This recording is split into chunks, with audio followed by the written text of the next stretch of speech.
Hello students, जैसा कि हम जानते हैं कि यूपीएससी का फिल्म्स का पेपर 2022 का 5 जून को है। करीब 20 दिन हमारे पास रह चुके हैं। आप सभी बच्चों ने अपनी प्रिपरेशन लगभग पूरी कर ली होगी।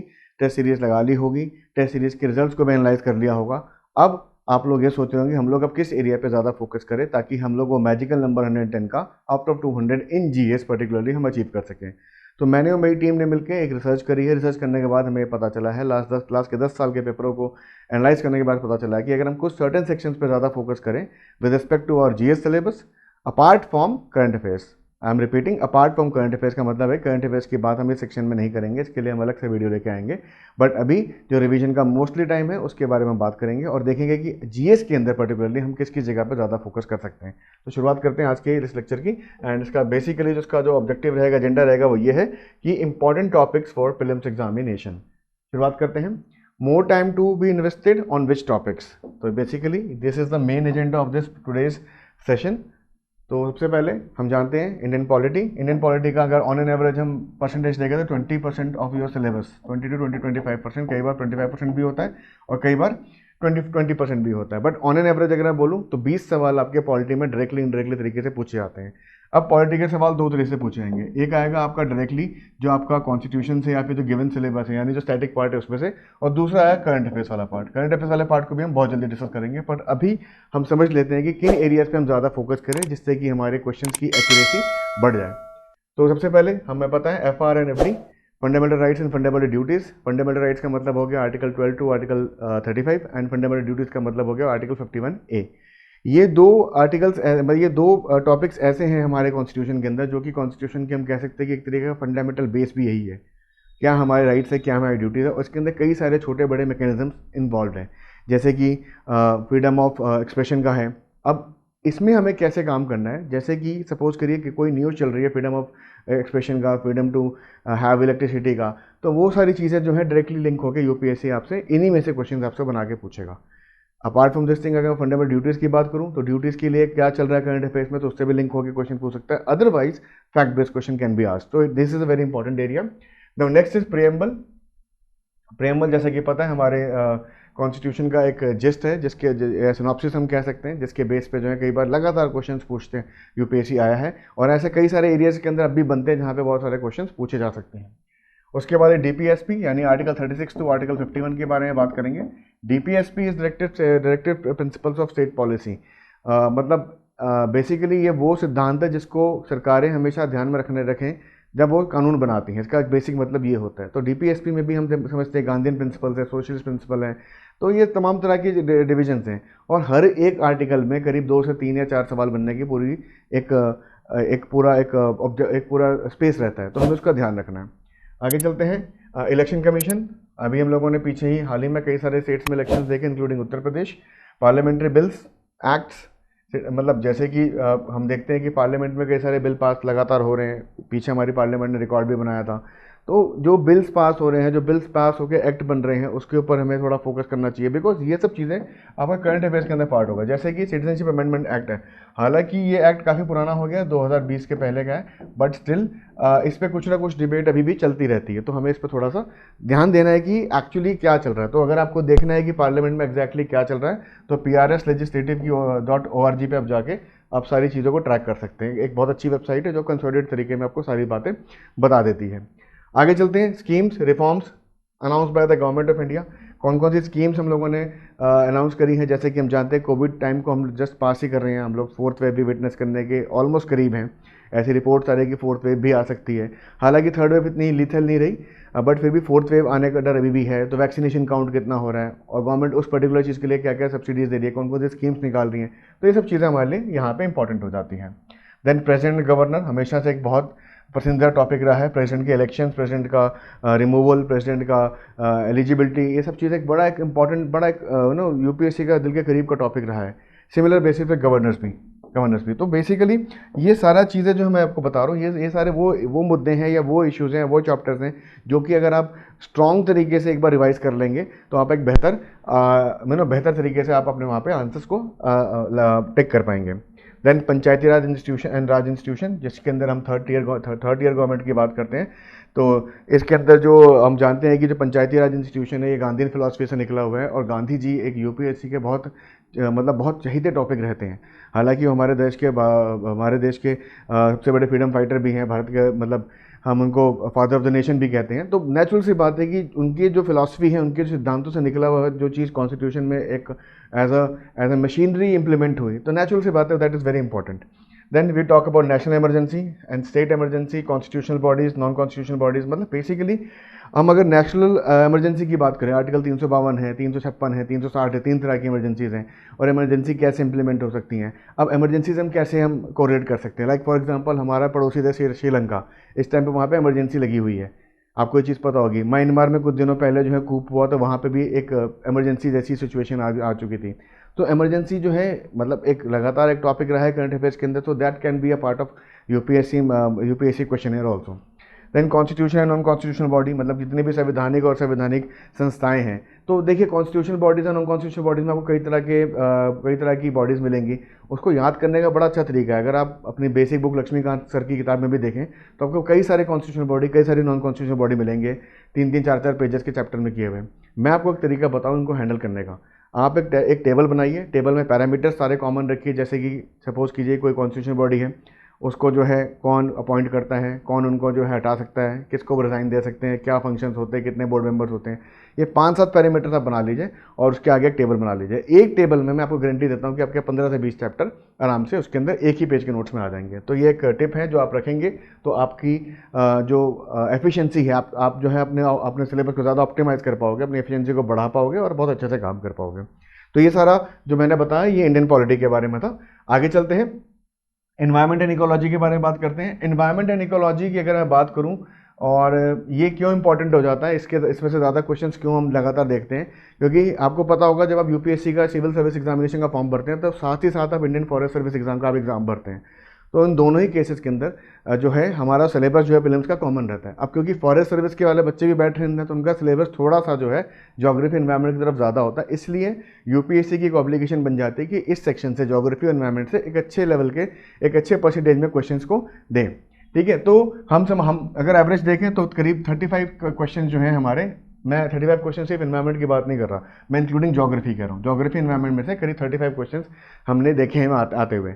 और जब मैं ज्योग्राफी एनवायरनमेंट की बात करता हूँ तो ज्योग्राफी तो चलो स्टैटिक हो जाता है, सारा मामला स्टैटिक हो जाता है, बट एनवायरनमेंट में there is a scope of dynamism as well. क्यों? क्योंकि एनवायरमेंटल समिट्स हो रहे हैं, एनवायरनमेंट के ऊपर कई तरह की बातें चलती रहती हैं, हम लोग ग्रीन इकोनॉमी की तरफ बढ़ रहे हैं, हम लोग जो है ईवीज़ की तरफ मुड़ रहे हैं, हम लोग सोलर की तरफ मूव हो रहे हैं, हम लोग नॉन कन्वेंशनल पावर सोर्सेज की तरफ मूव कर रहे हैं, दिल्ली में पोल्यूशन, पराली, ये सारे इश्यूज़ क्या हैं, कहीं ना कहीं घूम फिर के आपको एनवायरनमेंट के पास ले आते हैं। तो एनवायरनमेंट और ज्योग्राफी को अगर हम इन टोटलिटी अगर एक शेल में देखें तो ज़्यादा बेहतर रहेगा हमारे लिए, बहुत अच्छा काम कर पाएंगे। एनवायरनमेंट्स एक्ट जो भी हैं उनकी लॉज हैं, रिपोर्ट्स हैं, इंटरनेशनल ऑर्गेनाइजेशन हैं, जैसे कि IUCN है। IUCN हमें पता है कि एक लिस्ट हर बार देता है जिसके अंदर एक्सटेंशन लिस्ट होती है, रेड लिस्ट होती है, ये सब चीज़ें होती हैं। ग्रीन हाउस इफेक्ट, ये सारे कॉन्सेप्ट्स हैं। ग्लोबल वार्मिंग के ऊपर एक डिबेट जो है 1972 से ही चली आ रही है कि हमारा अर्थ का जो टेम्परेचर है एवरेज 2 डिग्री बढ़ जाएगा तो क्या होगा, हमारे कोस्टल एरियाज जो है डूब जाएंगे, मालदीव जैसे, लक्षद्वीप जैसे आइलैंड्स डूब जाएंगे, उस समय हम लोग कैसे मिटिगेट करें, उसको मिटिगेट कैसे करें, ये सारी चीज़ें इसके अंदर आ जाएंगी। Wild life reserve, national park, biosphere reserve, इन पे क्वेश्चन आते हैं।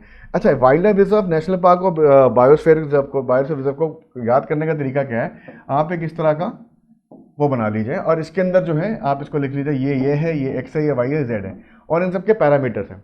अपार्ट फ्रॉम दिस थिंग, जितने भी wild life reserves, national parks और बायो रिजर्व्स हैं हमारे यहाँ पे, मैं आपको सजेस्ट करूँगा कि कम से कम 4 से 5 बार उसे भारत के नक्शे पे प्लॉट कर लीजिए। अगर आप भारत के नक्शे पे प्लॉट कर लेंगे तो आपके दिमाग में वो चीज़ हमेशा के लिए बैठ जाएगी। दूसरी पार्ट, हर एक बायोस्फीयर रिजर्व का, हर एक नेशनल पार्क का, हर एक हर एक वाइल्ड लाइफ रिजर्व का एक कॉमन सा, एक यूनिक सी कोई ना कोई चीज़ ज़रूर होगी, और यूनिकनेस के ऊपर क्वेश्चंस पूछे जाते हैं। जैसे कि अगर मैं बात करूं यूनिकॉर्न, राइनोसोरस की बात हम चली आ रही है, हम बात करते हैं ऑलिव रिडले टर्टल्स की बात करते हैं, तो ये सब चीज़ें क्या है, ये सब पर्टिकुलरली एक पर्टिकुलर जगह पे लोकेटेड है। तो आप पहली बात तो इन तीनों में डिफरेंशिएट कीजिए। तीनों में डिफरेंशिएट का मतलब होता है कि बेसिकली बता दूं, बफर जोन होता है, एक में नो क्रॉस जोन होता है और एक में होता है कि आप लोग जा सकते हैं। तो ये बेसिक डिफरेंस होता है। अब इन दोनों में ये इंपॉर्टेंट है कि किस नेशनल पार्क के अंदर क्या चीज़ यूनिक है, क्या चीज़ नई है, और क्या चीज़ ग्रो कर रही है या फिर विलुप्त हो रही है, एक्सटेंट हो रही है। ये 3-4 पैरामीटर आप कॉमन कर दिमाग में रखेंगे तो आपका बड़े आराम से जो है ये सेक्शन भी हो जाएगा। बच्चों को काफ़ी दिक्कत होती है इसको करने के, तो तरीका ये है कि आप उसे विजुलाइज कीजिए, मैप पे ले जाइए, या फिर आप ऐसा भी कर सकते हैं इंडिया को 4 जोन में 5 जोन में बांट दीजिए, north zone, central zone, eastern zone, western zone and southern zone, इनमें 5 में बांट दीजिए और 5 के अलग अलग जो है जितने भी बायोडाइवर्सिटी पार्क्स हैं, हॉटस्पॉट रिजॉर्व्स हैं, इन सभी को आप मैप पर प्लॉट कर दीजिए। ये भी एक अच्छा तरीका है। Then forest cover, tree cover, vegetation, species cover. अब जैसे कि फॉरेस्ट कवर की बात करूँ तो रिसेंटली एक न्यूज़ में एक आर्टिकल था कि गाज़ियाबाद जो उत्तर प्रदेश का एक डिस्ट्रिक्ट है, दिल्ली से लगता हुआ एनसीआर रीजन में आता है, वहाँ पे देखा गया कि पिछले 20-22 साल में कोई भी फॉरेस्ट रिजर्व में बढ़ोतरी नहीं हुई है, बल्कि फॉरेस्ट रिजर्व कम ही हुआ है। तो ये एक न्यूज़ क्या है, ये न्यूज़ से निकल के एक क्वेश्चन बन सकता है। तो ये एक इंपॉर्टेंट चीज़ है। पोल्यूशन, फूड चेन, ये सब चीज़ें जो है आपके पर्यावरण या फिर इन्वायरमेंट के अंदर आ जाता है। बहुत अच्छा, बहुत ही प्रोग्रेसिव मैं सब्जेक्ट बोलूँगा एनवायरनमेंट को, क्योंकि जब हम जिस एनवायरनमेंट में रहते हैं अगर हम उसी की केयर नहीं करेंगे तो कैसे आगे बढ़ेंगे। तो नेचुरल सी बात है, कल को आप आईएएस अधिकारी बनेंगे, ज़रूरी नहीं है कि आप फार्मिंग को ही हैंडल करें, हो सकता है कि आप एनवायरनमेंट मिनिस्ट्री को हैंडल कर रहे हो, तो वहाँ पे भी इसकी इंप्लीमेंटेशन सीधी सीधी आपको देखने को मिलेगी। आगे चलते हैं। ज्योग्राफी, जैसे कि मैंने बताया कि हम लोग ज्योग्राफी एनवायरनमेंट को अलग अलग नहीं बांट सकते, तो नहीं बांटना चाहिए। ज्योग्राफी में जो अटमोस्ट इंपॉर्टेंट चीज़ है वो है एनसीईआरटी क्लास 11-12। 4 किताबें हैं टोटल। इन चारों किताबों को आपको लिटरली कंठस्थ करना है। कंठस्थ का मतलब समझ रहे हैं आप, आपको एकदम उसको याद करके रखना है पॉइंट टू पॉइंट, क्योंकि वहाँ से जो कंसेप्ट आपके डेवलप होंगे वही जाके आगे चल के बड़े बड़े इश्यूज या बड़े बड़े जितने भी कंसेप्ट है उसको बताएगा। दूसरी चीज़, क्वेश्चंस कई बार हमने आते देखे हैं कि डायरेक्टली 11-12 की एनसीईआरटी से आ रहे, तो एनसीईआरटी तो छोड़नी नहीं है। साथ ही साथ आप इसके साथ साथ एक किताब और जो कि यहाँ पे मेंशन नहीं करी है मैं, जीसी लियोंग को भी आप रेफ़र कीजिए। फाइन। फिर एग्रीकल्चर क्या है। अब एग्रीकल्चर हमारे देश के पर्सपेक्टिव से क्यों इंपॉर्टेंट हो जाता है। अब एग्रीकल्चर देखा जाए, अगर आप लेमन टर्म में बात करें, किसी आप शहर में रहते हैं तो एग्रीकल्चर आपको लगेगा एग्रीकल्चर ही तो है, क्या हो गया, खेती बाड़ी तो है।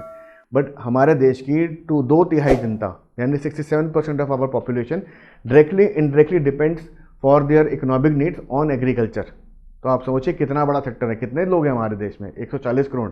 2/3 से मल्टीप्लाई कीजिए, आपके सामने नंबर्स आ जाएंगे। तो इसीलिए एग्रीकल्चर को हम इग्नोर नहीं कर सकते। कोई भी देश तभी डेवलप होगा जब एग्रीकल्चर स्टेबल होगी, जब खाने पीने की चीज़ें आपूर्ति होगी, उनकी क्वालिटी में दिक्कत नहीं होगी, उनकी सप्लाई चेन में दिक्कत नहीं होगी। तो एग्रीकल्चर अपने आप में, एग्रीकल्चर एज अ टॉपिक है, टोटलिटी में इसको पढ़िएगा, ठीक है। इसमें सॉइल कंपोनेंट्स हैं, क्लासिफिकेशंस हैं, ओशनिक करंट्स हैं, कोरल रीफ्स हैं, ये सब चीज़ें जो हैं बेसिकली जो मैंने पॉइंटर्स बना रखे हैं, इनको आप लोग देखिएगा अपनी स्क्रीन पे पॉज करके, और इंपॉर्टेंट तरीके से इसको आप देखिएगा और इन वाले टॉपिक पर थोड़ा ज़्यादा फोकस करने की कोशिश कीजिएगा as compare to the other topics. Next is Indian economy, या फिर इकोनॉमी कह सकते हैं हम इसको, अर्थव्यवस्था। हम जब बात करते हैं अर्थव्यवस्था की तो बड़ी इंपॉर्टेंट चीज़ है कि ये समझने की कि हम अर्थव्यवस्था हमारे सिलेबस में क्यों है। देखिए, जितने भी सेक्टर्स हैं हमारे कंट्री में, एग्रीकल्चर है, टर्सरी, हम बेसिकली 3 सेक्टर्स होते हैं, प्राइमरी, सेकेंडरी एंड टर्सरी। तीनों सेक्टर्स का जो एक ही रोल होता है कि कंट्री की इकॉनमी को इंटैक्ट बनाए। कंट्री की इकॉनमी ठीक होगी तो देश जो है अच्छा चलेगा, अच्छा ग्रो करेगा इन terms of all the parameters, infrastructure हो, हेल्थ हो, कोई भी चीज़ आप लीजिए। तो इसमें क्या इंपॉर्टेंट है, पहली बात, ये करंट अफेयर से लिंक्ड है, मैं आपको पहले बता दूं। तो इसके अंदर एक चीज़ मैं आपको बोलूँगा कि इकोनॉमिक सर्वे का जो जिस्ट है हमारी वेबसाइट पे आपको मिल जाएगा, वहाँ पे जाके डेफिनेटली डाउनलोड कर लीजिएगा इस साल का इकोनॉमिक सर्वे। बहुत इंपॉर्टेंट पॉइंटर्स हम लोगों ने कवर करके उसको करीब 20 पन्ने में करके किया हुआ है, आप लोगों के बहुत काम आएगा। दूसरा, प्रेस रिलीज जितनी भी होती हैं, NITI Aayog, demand supply, banking and finance, reforms, measures. अभी हम लोगों ने देखा कि जीएसटी ने रिकॉर्ड बनाया, जीएसटी कलेक्शन ने, तो दैट इज़ अनदर पॉइंट कि इतना ज़्यादा GST collection just after Covid कैसे हुआ। तो ये सब चीज़ किस रास्ते से हुआ, that is important. Monetary policy क्या होती है, किस तरीके से सरकार जो है, फिस्कल पॉलिसी क्या होती है, किस तरह सरकार मॉनेटरी पॉलिसी और फिस्कल पॉलिसी को चैनलाइज करके जो है मार्केट के अंदर जो है पैसा भेजेगी, पैसे को वापस खींचेगी, ये पूरा मैकेनिज्म है। अगर इकोनॉमिक्स को ऐसे टॉपिक पढ़ोगे तो कभी समझ नहीं आएगा। इन टोटलिटी होलिस्टिक मैनर में पढ़ोगे तो इकोनॉमी आपको बहुत समझ में भी आएगी और बहुत इंटरेस्टिंग भी लगेगी। जीएसटी रिफॉर्म्स, जैसे मैं जीएसटी की बात कर चुका हूँ, ठीक है। ये सारी चीज़ें जो है हम इसके अंदर इकोनॉमिक्स के अंदर पढ़ेंगे। Moving ahead, science and tech. Science and tech में बेसिकली अगर मैं सिलेबस बोलूँ तो इसमें फिजिक्स, केमिस्ट्री, बायो भी होता है, बट फिजिक्स, केमिस्ट्री, बायो के अंदर मैंने जनरली क्वेश्चन आते देखे नहीं है। बहुत रेयरेस्ट ऑफ द केस में देखा है कि कभी कभार बायोलॉजी से क्वेश्चन पूछ लिए जाते हैं। सो बायोलॉजी से भी क्वेश्चन, जैसे कि लास्ट ईयर ही आई के ऊपर एक क्वेश्चन था, आई के मैकेनिज्म पे क्वेश्चन था, तो वो क्वेश्चन इस लेवल का था जो 12th क्लास की बुक से सॉल्व नहीं हो सकता था, मतलब उसके लिए आपको डॉक्टर होना पड़ेगा। समझ रहे? तो लेवल बहुत ज़्यादा हाई चला गया था इसका बायोलॉजी का। और बायोलॉजी में से क्वेश्चन जो आता है वो आता है ह्यूमन एनाटमी में आ जाएगा, डिसीज से आ जाएगा, न्यूट्रिशन से आ जाएगा। और मेरे हिसाब से हमारे देश में हर इंसान को ये 3 चीज़ें तो डेफिनेटली पढ़नी ही चाहिए। फाइन, आगे चलते हैं। न्यू टेक्नोलॉजी में क्या क्या नई टेक्नोलॉजी आ रही है हम देख रहे हैं कि लगातार हम लोग इन terms of payments, in terms of economic reform बोल रहा हूँ, इन terms of payment, in terms of defence, in terms of information technology, हमारी रेलवेज देखिए कितनी ज़्यादा टेक सेवी हो चुकी है। हर जगह पे टेक्नोलॉजी का विकास हो रहा है। सरकार जो है लगातार इस पर काम कर रही है और इसका आउटपुट हम लोगों को ऑन द ग्राउंड दिख भी रहा है। तो टेक्नोलॉजी जब ग्रो हो रही है तो किस तरीके से एक आम आदमी को इफेक्ट कर रही है, पॉजिटिव मैनर में, नेगेटिव मैनर में, ये सब चीज़ें इसके अंदर आपको मिलेंगी। Then biology, health disease, DRDO के इनिशिएटिव्स क्या हैं, टर्मिनोलॉजीज क्या है, ये सब चीज़ें आपको इस पर थोड़ा सा फोकस करेंगे तो आपको बहुत अच्छे तरीके से जो है अपने क्वेश्चंस को अपेयर कर पाएंगे अपने प्रीलिम्स एग्जामिनेशन के अंदर। फिर हमारा फेवरेट टॉपिक आ गया एंशिएंट हिस्ट्री। अब एंशिएंट हिस्ट्री या फिर प्राचीन भारत। अब मैं आपको बता दूं कि हिस्ट्री के सेक्शंस क्या हैं। एंशिएंट है, मिडेवल है, मॉडर्न है और आर्ट एंड कल्चर है। तो आर्ट एंड कल्चर की डेफिनेशन में क्या देता हूँ, आर्ट एंड कल्चर की डेफिनेशन में देता हूँ कि ancient plus medieval plus modern minus political history of that era. तो मतलब अगर हम पॉलिटिकल हिस्ट्री निकाल देते हैं एंशिएंट, मिडेवल, मॉडर्न में से, तो हमारे पास जो चीज़ बचती है आर्ट, आर्किटेक्चर, लिटरेचर, कल्चर, ठीक है, ये सारी चीज़ें, रिलीजन, डांस फॉर्म्स, ये सब चीज़ें, जितनी भी चीज़ें, ये सारी चीज़ें आपकी आर्ट एंड कल्चर में आ जाएगी। तो मैं आपको सजेस्ट करूँगा कि देखिए जैनिज्म, बुद्धिज़्म, इसको हम आर्ट एंड कल्चर में भी काउंट कर सकते हैं। इंडस वैली का आर्टिफैक्ट्स को भी हम आर्ट एंड कल्चर में कर सकते हैं।